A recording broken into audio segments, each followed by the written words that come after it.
The effects of animal production on natural resources, soil, water ecosystems, and atmosphere. The environmental impacts of emissions and reduction of harmful emissions. For the environmental impacts, we have harmful emissions, water pollution, soil degradation, biodiversity loss, and climate change. Harmful emissions are greenhouse gases such as carbon dioxide, methane, ammonia, and nitrous oxide from animal respiration, manure, and feed production. Airborne particles such as dust, aerosols, or bioaerosols are also harmful. These gases can lead to acid rain and ozone depletion. For water pollution, the sources are manure, fertilizers, pesticides, antibiotics, hormones, and runoff. Indicators are, for ammonium, it's fecal pollution. For nitrites and nitrates, it's fresh and oxidized contaminants causing methemoglobinemia. And it can also decrease the biological oxygen demand. Oxygen is needed to degrade organic pollutants.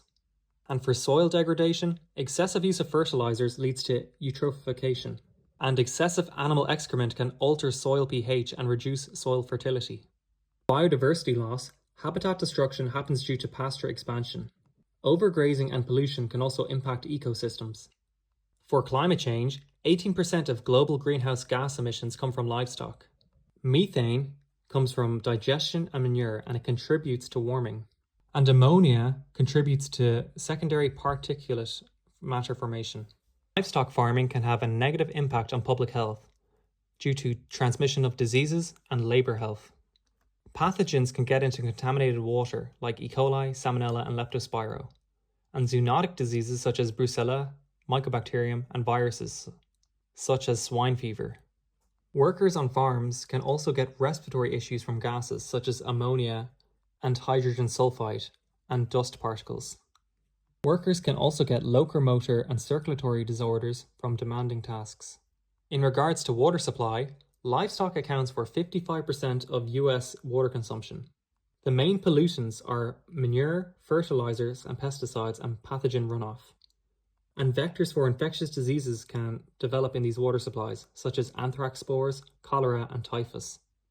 The solutions to these environmental impacts are by adopting BAT's, best available technologies, to minimize emissions at the source. Promote sustainable farming practices, such as biogas systems to capture CH4, which is methane. And reduce pollution, have proper manure management and separation of pollution sources from human settlements. And also have water quality control. Regularly monitor ammonium, nitrates and nitrites and pathogens. Ensure the drinking water complies with physical, chemical and microbiological safety standards.